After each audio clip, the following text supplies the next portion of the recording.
Hello friends and my dear students, मैं जया जैन और मेरे YouTube channel lecture by Jaya में आप लोगों का स्वागत है। फ्रेंड्स, अभी मैं हिंदी के अलावा मैं अर्थशास्त्र के भी वीडियो बना रही हूँ जो बहुविकल्पी प्रश्नों पे आधारित हैं।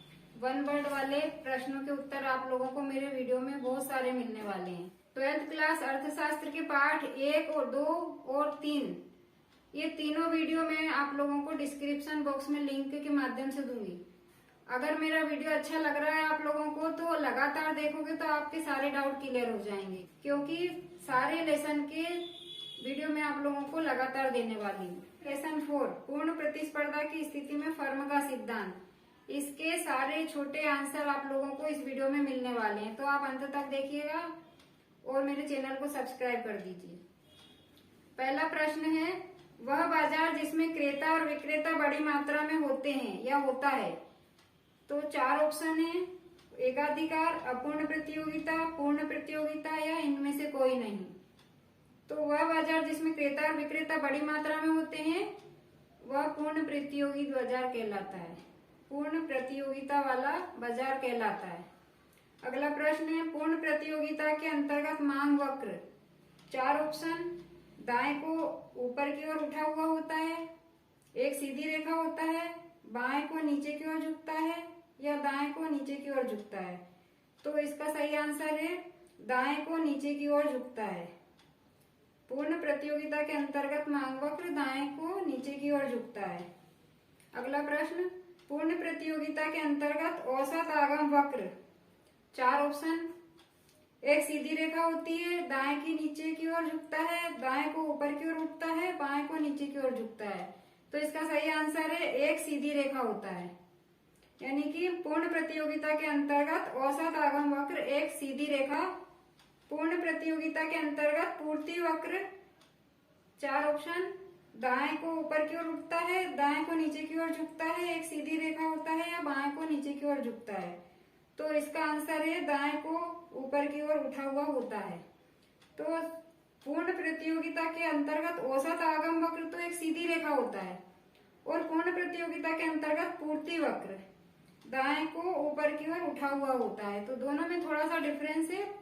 बात हम पूर्ण प्रतियोगिता की ही कर रहे हैं। एक में पूछा गया है औसत आगम वक्र कैसा होता है और दूसरे में पूछा है पूर्ति वक्र कैसा होता है। तो दोनों की तुलना करके याद करेंगे तो आप लोगों को ज्यादा अच्छे से याद हो जाएगा। फ्रेंड्स, बोर्ड पे जो लिख रखा है मैंने वो सारे साइन आप लोगों को लिख लेना है, किसको क्या बोलते हैं ये आप लोग लिख लोगे और याद कर लोगे तो मेरी भाषा आप लोगों को ज्यादा अच्छे से समझ में आएगी। इन सबको किससे प्रदर्शित किया जाता है ये बोर्ड पे लिखा है, आप लोग इनको नोट कर लेना, क्योंकि ये बार बार बोलने में आएंगे और आप लोगों को अगर ये याद होंगे तो आप ज्यादा अच्छे से भाषा समझोगे। पूर्ण प्रतियोगिता के अंतर्गत औसत आगम वक्र कैसा होता है, तो ये एक सीधी रेखा के रूप में होता है। पूर्ण प्रतियोगिता के अंतर्गत पूर्ति वक्र कैसा होता है, तो ये दाएं को ऊपर की ओर उठा हुआ होता है। अगला प्रश्न है, बाजार मूल्य वह मूल्य है जो प्रचलित होता है, 4 ऑप्शन, अल्पकाल में, दीर्घकाल में, अति दीर्घकाल में या सभी में। तो इसका आंसर है अल्पकाल में। बाजार मूल्य वह मूल्य है जो अल्पकाल में प्रचलित होता है। मूल्य निर्धारण में मांग कब अधिक प्रभावशाली होती है, 4 ऑप्शन, अति अल्पकाल में, दीर्घकाल में, अल्पकाल में या अति अल्पकाल एवं अल्पकाल दोनों में। तो इसका आंसर है मूल्य निर्धारण में मांग अति अल्पकाल एवं अल्पकाल दोनों में प्रभावशाली होती है। अगला प्रश्न, मूल्य निर्धारण का सूत्र नहीं है, तो इसमें 3 सूत्र हैं और एक नहीं है, तो चारों ऑप्शन सुनेंगे। क्रेता बराबर विक्रेता, क्रेता बराबर पूर्ति, मांग बराबर पूर्ति, अधिसीमा बराबर न्यूनतम सीमा। तो क्या नहीं है ये पूछा है। तो मूल्य निर्धारण के सूत्र हैं, पहले तो ये देखो कि कौन कौन से हैं। क्रेता बराबर विक्रेता ये भी मूल्य निर्धारण का है, क्रेता बराबर पूर्ति ये भी मूल्य निर्धारण का सूत्र है और मांग बराबर पूर्ति ये भी मूल्य निर्धारण का सूत्र है। जहाँ मांग और पूर्ति बराबर होती है वहां पे मूल्य निर्धारण होता है। इसी तरह से क्रेता और विक्रेता भी बराबर होने चाहिए, क्रेता और पूर्ति भी बराबर होनी चाहिए, और अधिसीमा बराबर न्यूनतम सीमा ये मूल्य निर्धारण का सूत्र नहीं है जो प्रश्न में पूछा गया था। अगला प्रश्न है, पूर्ण प्रतियोगिता में फर्म संतुलन में कब होती है, 4 ऑप्शन, एमसी बराबर 0, एमसी बराबर एमआर, एमसी बराबर टीआर, एसी बराबर एआर। तो ये सब एक जैसे हैं। आप लोगों को कैसे पता चलेगा कि फर्म संतुलन की अवस्था में है। तो आप लोगों को ये वीडियो लास्ट तक देखना है और मेरे सारे वीडियो देखना है, तो आप लोगों के सारे डाउट क्लियर होने वाले हैं। तो पूर्ण प्रतियोगिता की अवस्था में फर्म संतुलन में तब होती है जब एमसी बराबर एम आर होता है, जैसा कि बोर्ड पे लिख रखा है। बोर्ड पे सेकंड लाइन में लिख रखा है एमसी बराबर एम आर। उस समय पे फर्म संतुलन अवस्था में होती है। अगला प्रश्न है सम विच्छेद बिंदु उस स्थिति में होता है। 4 ऑप्शन, टी आर बराबर टीसी, टी आर बराबर 0, टी आर छोटा है टीसी से या टी आर बड़ा है टीसी से। तो समविच्छेद बिंदु टी आर बराबर टीसी पर होता है। अगला प्रश्न सामान्य लाभ तब उत्पन्न होते हैं जब 4 ऑप्शन, ए आर छोटा है एसी से, ए आर बड़ा है एसी से, ए आर बराबर है एसी से या टी आर छोटा है टीसी से। तो इसका सामान्य लाभ का सही ऑप्शन है ए आर बराबर एसी। अब ए आर और एसी क्या है वो बोर्ड पे आप लोगों को देखना है। एक फर्म को अधिकतम लाभ उस स्थिति में प्राप्त होगा जब टी आर और टीसी में अंतर होगा। 4 ऑप्शन, टी आर टीसी में कितना अंतर होगा। तो 4 ऑप्शन है अधिकतम, न्यूनतम, सामान्य या फिर इनमें से कोई नहीं। तो इसका सही आंसर है अधिकतम। संतुलन की अवस्था में एक फर्म प्राप्त करती है 4 ऑप्शन, न्यूनतम लाभ, अधिकतम लाभ से कुछ कम, न्यूनतम लाभ से थोड़ा ज्यादा या फिर अधिकतम लाभ। तो इसका सही आंसर है अधिकतम लाभ। संतुलन की अवस्था में एक फर्म अधिकतम लाभ प्राप्त करती है। औसत आगम वक्र किसे कहते हैं। तो 4 ऑप्शन है, मांग वक्र को कहते हैं, लागत वक्र को कहते हैं, पूर्ति वक्र को कहते हैं या फिर इनमें से किसी को नहीं कहते हैं। तो औसत आगम वक्र मांग वक्र को कहते हैं। ये बहुत ही महत्वपूर्ण प्रश्न है, आप लोग बहुत ज्यादा ध्यान से इसको याद करना है। यूं तो सारे ही प्रश्न बहुत ही महत्वपूर्ण है, कोई सा प्रश्न ऐसा नहीं लगता है कि एग्जाम में ना आएगा। मतलब कि सारे प्रश्नों पे आपको बराबर ही ध्यान देना है। फर्म के संतुलन की एक आवश्यक शर्त यह है कि सीमांत लागत वक्र सीमांत आगम वक्र को 4 ऑप्शन नीचे से काटे, ऊपर से काटे, स्पर्श ही ना करे या इनमें से कोई नहीं। तो इसका सही आंसर है नीचे से काटे। सीमांत लागत वक्र सीमांत आगम वक्र को नीचे से काटे तो ही फर्म संतुलन की अवस्था में होगी। अगला प्रश्न है मूल्य और पूर्ति में संबंध। 4 ऑप्शन समान, प्रत्यक्ष, विपरीत या फिर इनमें से कोई नहीं। तो मूल्य और पूर्ति में प्रत्यक्ष संबंध होता है। अगला प्रश्न नीचे मूल्य पर उत्पादक वस्तु की कम मात्रा में पूर्ति करते हैं तो लाभ की मात्रा समान होती है, अधिक होती है, कम होती है, फिर हानि होती है। तो इसका सही आंसर है कम होती है। नीचे मूल्य पर उत्पादक वस्तु की कम मात्रा में पूर्ति करते हैं तो कम लाभ की मात्रा कम होती है। अगला प्रश्न पूर्ति का निम्न में से किससे संबंध नहीं है। इसके 4 ऑप्शन स्थान, मात्रा, मूल्य और समय। तो इसका सही आंसर है स्थान। पूर्ति का संबंध स्थान से नहीं है, मात्रा, मूल्य और समय से है। निम्नलिखित में से कौन पूर्ति के नियम की मान्यता नहीं है। 4 ऑप्शन क्रेता और विक्रेताओं की आय स्थिर रहनी चाहिए, वस्तु की मांग स्थिर रहनी चाहिए, तकनीकी ज्ञान का स्तर स्थिर रहना चाहिए या उत्पत्ति के साधनों की मात्रा स्थिर रहनी चाहिए। तो इनमें से सही आंसर है वस्तु की मांग स्थिर रहनी चाहिए।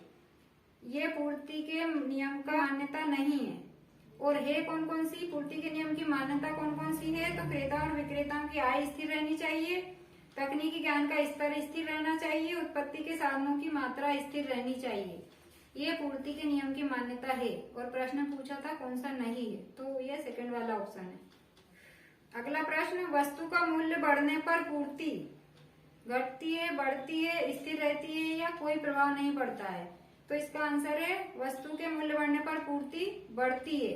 अगला प्रश्न पूर्ति वक्र बाएं को ऊपर उठता है, दाएं को ऊपर उठता है, बाएं के नीचे झुकता है या दाएं के नीचे झुकता है। तो इसका आंसर है पूर्ति वक्र दाएं को ऊपर की ओर उठता है।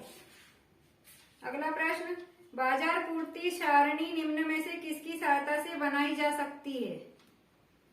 बाजार की कुल पूर्ति से, व्यक्तिगत पूर्ति सारणी से, मांग और पूर्ति की सापेक्षिक शक्तियों से या बाजार की कुल मांग से।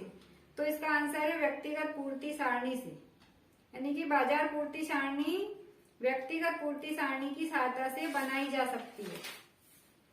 अगला प्रश्न है, पूर्ति का नियम किसी वस्तु के मूल्य और उसकी पूर्ति की मात्रा में किस प्रकार के संबंध को प्रदर्शित करता है? 4 ऑप्शन, आनुपातिक, विपरीत, प्रत्यक्ष या फिर इनमें से कोई नहीं। तो इसका सही उत्तर है प्रत्यक्ष। पूर्ति का नियम किसी वस्तु के मूल्य और उसकी पूर्ति की मात्रा में प्रत्यक्ष संबंध प्रदर्शित करता है। ये बहुविकल्पी प्रश्न थे और अब रिक्त स्थान की पूर्ति कीजिए। ये वाले प्रश्नों को आप लिखते जाइएगा। फर्म के साम्य के लिए पहली शर्त यह है कि सीमांत आगम एमआर सीमांत लागत के बराबर होना चाहिए। किसके? सीमांत लागत के। अगला, वस्तु विशेष की किन्हीं इकाइयों की बिक्री से प्राप्त होने वाली समस्त राशि को उन इकाइयों का कुल आगम कहते हैं। कुल आगम टीआर, कुल आगम को टीआर से प्रदर्शित करते हैं। बोर्ड पे लिखा है, लिख लेना है। अगला, फर्म के लाभ की मात्रा कुल आगम और कुल लागत के अंतर के बराबर होती है। किसके? कुल लागत के। कुल आगम वक्र का ढाल सदैव धनात्मक होगा, धनात्मक होगा। औसत आगम एआर बराबर कुल आगम टीआर बटे उत्पादन की बिक्री की मात्रा। नंबर 6, उत्पादन बंद करने वाला बिंदु उस स्थिति में होता है जब टीआर बराबर टीवीसी होगा। ये जो नीचे लाइन लिखी हुई है बोर्ड पे, टीआर बराबर टीवीसी को उत्पादन बंद बिंदु बोलते हैं। टीवीसी बराबर कुल परिवर्तनशील लागत। 7वां नंबर, सम विच्छेद बिंदु पर फर्म की लाभ तथा हानि शून्य होती है, शून्य होती है।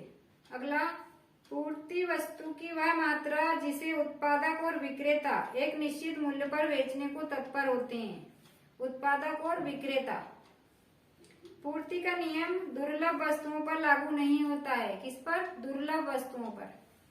वस्तु की पूर्ति स्टॉक का एक भाग है, स्टॉक का एक भाग है। मूल्य में परिवर्तन से पूर्ति की मात्रा में होने वाले परिवर्तन की माप को पूर्ति की लोच बताती है। किसकी? पूर्ति की लोच। अगला है मध्यवर्ती। यह रिक्त स्थान शुरू में ही है। मध्यवर्ती, मध्यवर्ती वस्तुएं वे वस्तुएं होती है जिन्हें एक उत्पादन इकाई दूसरी उत्पादन इकाई से पुनः बिक्री हेतु खरीदती है। ये रिक्त स्थानों की पूर्ति वाले आपने सुने और आगे सुनेंगे सत्य असत्य वाले। तो असत्य वाले नहीं, सिर्फ सत्य वाले पढ़ के सुनाने वाली हूँ, तो उनको लिख लेना है। सत्य वाले सुनोगे तो आप लोगों को याद रहेंगे और वहां पे टिक करके आ पाओगे। तो सत्य वाले ऑप्शन सुनना है। पूर्ण प्रतियोगिता में फर्मों का बाजार में स्वतंत्र प्रवेश और बहिर्गमन होता है। आप लोगों को भी पता है, अगर अर्थशास्त्र पढ़ रहे हो आपने पढ़ा होगा कि पूर्ण प्रतियोगिता में कोई भी फर्म आ भी सकती है और जा भी सकती है। तो स्वतंत्र प्रवेश और बहिर्गमन होता है। ये लाइन सही है। लाभ कुल आगम तथा कुल लागत का अंतर होता है। ये भी सही है। कुल आगम टीआर तथा कुल लागत रीति में चित्र के अवलोकन मात्र से इकाई कीमत को ज्ञात करना संभव नहीं है। ये भी सही है। साम्य की अवस्था में एक फर्म को अधिकतम लाभ ही प्राप्त होता है। ये भी सही है। वस्तु विशेष का मूल्य अधिक होने पर उसकी पूर्ति अधिक होगी। पूर्ति का नियम मांग के नियम के विपरीत दिशा में कार्य करता है। ये मैंने आप लोगों को क्लास में भी बताया था, तो अच्छे से याद करना है। उत्पादन लागत का पूर्ति की लोच पर प्रभाव पड़ता है। ये भी सही है। और अब जोड़ी वाले प्रश्न सुनेंगे और लिखेंगे भी, कॉपी में लिख लिख के याद भी करेंगे। तो पहला है फर्म का साम्य। फर्म का साम्य क्या होता है? फर्म का संतुलन बिंदु कौन सा होता है? तो वो बोर्ड पे लिखा है एमआर बराबर एमसी। संतुलन बिंदु होता है किसी भी फर्म का संतुलन बिंदु एमआर बराबर एमसी होता है। पक्का याद रख लेना इसको। अपूर्ण प्रतियोगिता के अंतर्गत एआर एमआर की अपेक्षा अधिक होता है। पूर्ण प्रतियोगिता के अंतर्गत एआर वक्र एक सीधी रेखा के रूप में होता है। ये कुछ बातें फिक्स है, इनको ऐसे कैसे याद कर लो, आगे भी चल के ऐसे ही याद रखनी है इन चीजों को। तो अगला, फर्म को हानि कब होती है? जब एमआर एमसी से कम होता है। फर्म के लाभ की मात्रा बराबर होती है टीआर और टीसी के अंतर के बराबर। अगली जोड़ी, व्यक्तिगत पूर्ति सारणी में व्यक्त किया जाता है वस्तु की विभिन्न मात्राओं को। बाजार पूर्ति सारणी, ये विभिन्न मूल्य तथा उनसे संबंधित कुल पूर्तियां। जब वस्तु के मूल्य व पूर्ति में समान दरों से परिवर्तन होता है तो लोचदार पूर्ति। जब मूल्य में आनुपातिक परिवर्तन की तुलना में पूर्ति में आनुपातिक परिवर्तन होता है तो अधिक लोचदार पूर्ति। वस्तु की पूर्ति का संबंध वस्तु की लागत से होता है। ये सही जोड़ी वाले हैं, मैंने जैसे बोले हैं वैसे वैसे आप जोड़ी के सामने लिखते जाना है। और है अब एक वाक्य में उत्तर। एक बाजार जिसमें क्रेता और विक्रेता को बाजार का पूर्ण ज्ञान होता है तो वो कौन सा बाजार होता है? पूर्ण प्रतियोगी बाजार। पूर्ण प्रतियोगी बाजार में क्रेताओं व विक्रेताओं की संख्या कैसी होती है? अधिक होती है।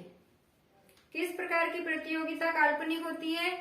पूर्ण प्रतियोगिता काल्पनिक होती है, यानी कि पूर्ण प्रतियोगिता में जो जो शर्तें दे रखी है वैसे बाजार हमें यहाँ पे नहीं मिलते हैं, तो ये सब काल्पनिक होती है। अगला है वह लाभ जो एक फर्म सामान्य लाभ से ऊपर अर्जित करती है, वो क्या कहलाता है? अधिसामान्य लाभ। पूर्ति वक्र के उस बिंदु पर एक फर्म केवल साधारण लाभ अर्जित करती है तो वह फर्म का कौन सा बिंदु होगा? लाभ अलाभ बिंदु। वह कौन सा बिंदु होगा? लाभ अलाभ बिंदु।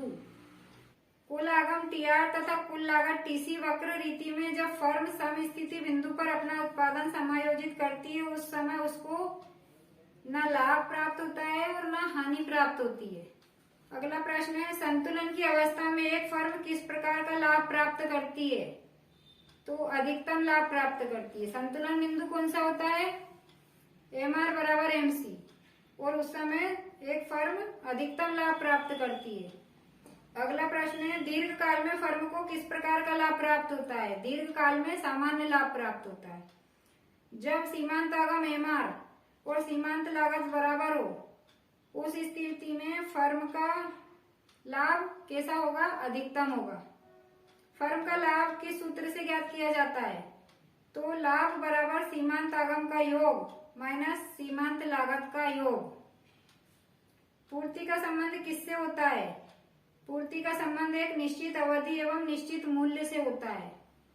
यदि सरकार किसी वस्तु पर अधिक कर लगाती है तो पूर्ति पर क्या प्रभाव पड़ता है? तो पूर्ति कम होगी। उत्पादक के पास वस्तु की समस्त उपलब्ध मात्रा को क्या कहते हैं? उसको स्टॉक कहते हैं। पूर्ति की तालिका कितने प्रकार की होती है? पूर्ति की तालिका 2 प्रकार की होती है। पूर्ति लोच का सूत्र बताइए। पूर्ति की लोच बराबर पूर्ति में आनुपातिक परिवर्तन बटे कीमत में आनुपातिक परिवर्तन। मेरी वीडियो देखने के बाद छात्राओं ने कहा था कि आप जल्दी जल्दी बोल रहे हो और हमें समझ में नहीं आ रहा है, तो ऐसी कोई बात नहीं है। जल्दी नहीं बोलेंगे वीडियो लंबा होगा, वैसे भी काफी लंबा हो जाता है। वीडियो होता है 20 मिनट का, एक पार्ट का वीडियो 20 मिनट का होता है। तो अगर धीरे धीरे बोलेंगे और जैसे स्कूल में समझाते हैं वैसे समझाना यहाँ पे मुमकिन नहीं होता है। आप लोगों को थोड़ी खुद की बुद्धि लगानी होगी। किताब सामने रख के बैठोगे तो और जल्दी समझ में आएगा। अगर आप लोगों के पास किताब नहीं है तो वीडियो को आप ध्यान से सुनो। 5-5 मिनट के वीडियो को 2-2 बार सुनो तो आप लोगों को समझ में आएगा। मुझे पता है कि आप लोगों के लिए अर्थशास्त्र एक नया विषय है, क्योंकि आप लोग प्रमोशन से पास हुए थे तब आप लोगों ने अर्थशास्त्र नहीं पढ़ा था और अभी पढ़ना पड़ रहा है। बोर्ड एग्जाम है आप लोगों की, इसलिए आपको पढ़ना जरूरी है क्योंकि एग्जाम होगी ही होगी। तो इसलिए आप लोगों को मेरे वीडियो देख देख के ही समझना पड़ेगा। स्कूल में सभी बच्चों को टीचर उतना टाइम नहीं दे पा रहे हैं और वो वीडियो देख के ही, सबके वीडियो देख के ही समझ रहे हैं। मेरा वीडियो नहीं, किसी और के भी वीडियो देखकर ही आप लोग सीख रहे हैं। और मैं इतनी आसानी और सरल भाषा में आप लोगों को समझा रही हूँ तो आप लोगों को समझ में आ जाना चाहिए। अगर आप एक बार सुनोगे तो कठिन शब्द नहीं आएंगे समझ में, तो 2-3 बार सुनो, उस शब्दों को पढ़ो, नेट से सर्च करके उन शब्दों को पढ़ो, वो क्या है शब्द, उनकी परिभाषा क्या है, तब आप लोगों को ये समझ में आ जाएंगे कि हम क्या बोल रहे हैं। जैसे कि बोर्ड पे कुछ शब्द लिखे हैं, ये शब्द बचपन से नहीं पढ़े होते हैं, 9th क्लास से में भी शायद ये शब्दों का उपयोग कहीं किया गया होगा। तो आप लोगों के लिए ये शब्द नए हैं, इसलिए आप लोगों को ये भाषा समझ में धीरे धीरे आएगी। ऐसा नहीं है कि बिल्कुल नहीं आएगी, और आना भी जरूरी है क्योंकि एग्जाम में इसी तरह से पूछे जाएंगे। जो मैं बता रही हूँ, जो प्रश्न मैं आप लोगों को समझा रही हूँ, उत्तर मैं आप लोगों को दे रही हूँ, वो ही आप लोगों के काम के हैं। बाकी चीजें आपकी काम की नहीं है। आप कोई बहाना नहीं कर सकते हो कि हमने याद नहीं कर पाया है या ये शब्द समझ में नहीं आ रहे हैं। एग्जाम में आपसे कोई नहीं पूछेगा, प्रश्न होगा और उत्तर लिखना होगा। इसलिए आप लोग मेरा वीडियो देखेंगे बार बार देखेंगे तो आप लोगों को जरूर याद हो जाएगा। और भी कोई डाउट है तो आप कमेंट बॉक्स में मुझसे कमेंट करके पूछ सकते हैं। और दूसरी बात ये कि आप लोगों को पुराने जो वीडियो मैंने अभी डाल रखे थे, अर्थशास्त्र के ज्यादा वीडियो नहीं डाले हैं, लेसन 3 तक के जो वीडियो मैंने डाले हैं उनकी लिंक भी आपको डिस्क्रिप्शन बॉक्स में देने वाली हूँ। तो आप लोग वो देखकर फिर ये चौथे नंबर का वीडियो देखेंगे तो आप लोगों को पढ़ना आसान रहेगा, समझना आसान रहेगा और मेरा वीडियो भी आप लोगों को अच्छा लगेगा। वीडियो अच्छा लगे तो लाइक करना, मेरे चैनल को सब्सक्राइब करना। Thank you friends.